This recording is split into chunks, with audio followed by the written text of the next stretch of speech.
Hey, we're Saints. Father Chris here. Welcome to our Crucifixion live stream. Glad to have you with us. Happy New Year to all of you beautiful people. Hope you had a great New Year's Day yesterday. Got to watch some games or parades, whatever you enjoy watching. I hope New Year's Eve was awesome and that everybody was safe and healthy and sound. And we are celebrating a brand new year. New Year's is really it's a marker in many people's lives, right? We all make those resolutions. We want to plan to do something better in the coming year. Most often because the previous year wasn't so good. Like we had goals or plans that we never accomplished. Things may have come upon us where we, sometimes people deal with health issues, or it was a rough year financially, or, a kid had a problem with this, or you didn't, lose a business that, didn't get the job that, this, all the stuff that comes after us in life. And that previous year, we need it to be gone. We want it to go away because it was bad, right? And so this one is going to be good. It's going to be different. And I'm even going to effect some change in my life so that it will be good, right? We call those New Year's resolutions, where we plan to go to the gym or to start eating right. We're going to lose weight. That's the big one that most people implement. And you all know, the problem is that most New Year's resolutions, and by most, I think the data shows like somewhere upward of 80% of all New Year's resolutions are gone in 12 days, right? So that means by January 12 or 13, it's over, right? The plans that you put in place to make change, to be different, to be a stronger, better, faster, smarter man or woman are gone, right? And we just kind of default back into our old ways.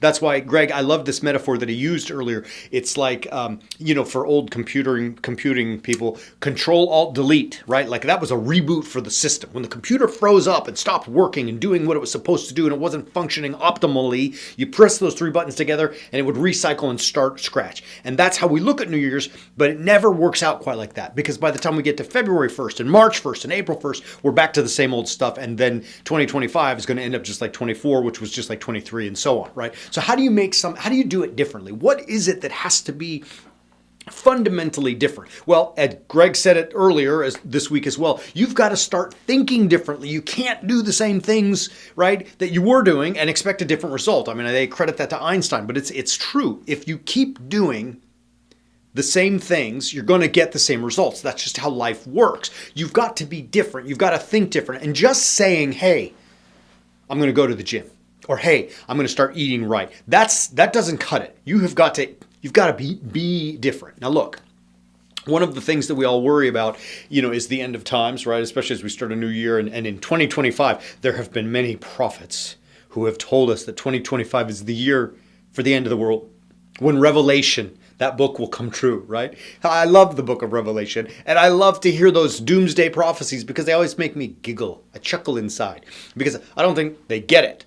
And they don't get it because why? Because I'm not sure that they're reading Scripture properly. Listen, the book of Revelation, we're talking about newness, New Year's. The book of Revelation at the end, chapter 21. So it ends with chapter 22. So the penultimate chapter, the author says about the one who is, chapter 21, verse 5, seated on the throne, behold, I make all things new, right? So what Scripture is telling us is like that worldly way. You can promise yourself a fad diet or a fad, gym membership or whatever it is you're chasing with your New Year resolution to be new, and you're going to go with it this way or this way. It's not going to happen. We know you've got till January 12th. So have a good ride for a week and a half and then boom, back in action to normalcy.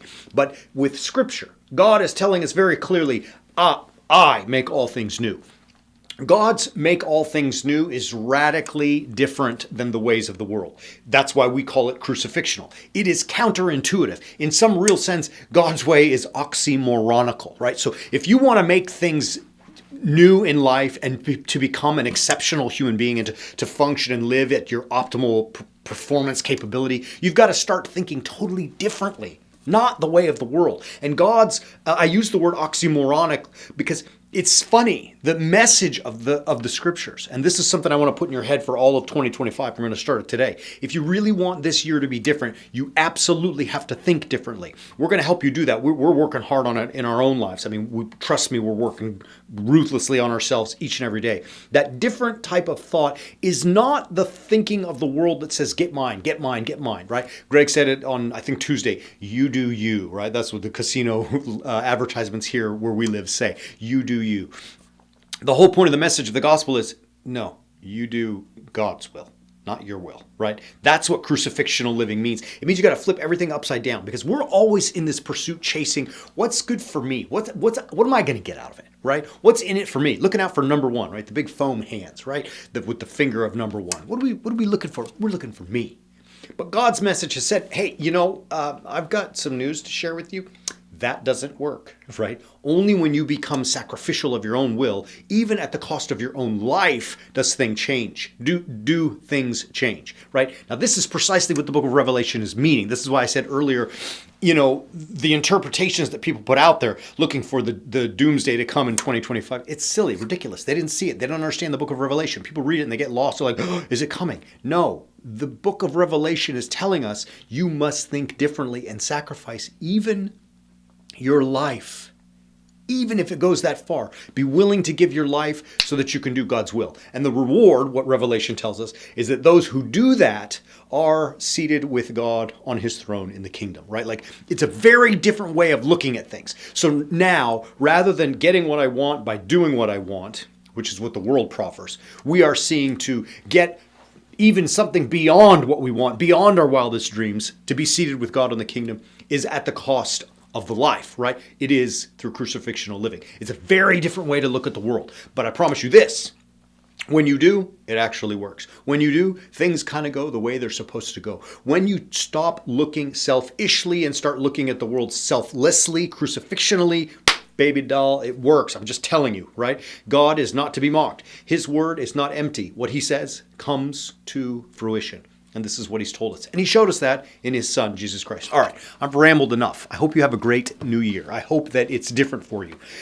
Excuse me. In order for that to be different, you have to think different. You have to become different. You can't just say, I'm going to make a resolution. Tomorrow I'm going to give you some insights on how to actually do resolving properly.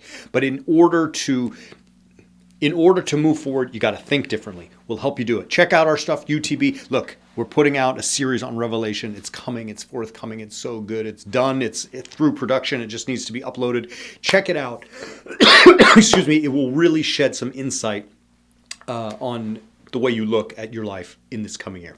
All right. Love you. We'll be back tomorrow. Have a great afternoon. And as always, keep walking on the way of the warrior saint.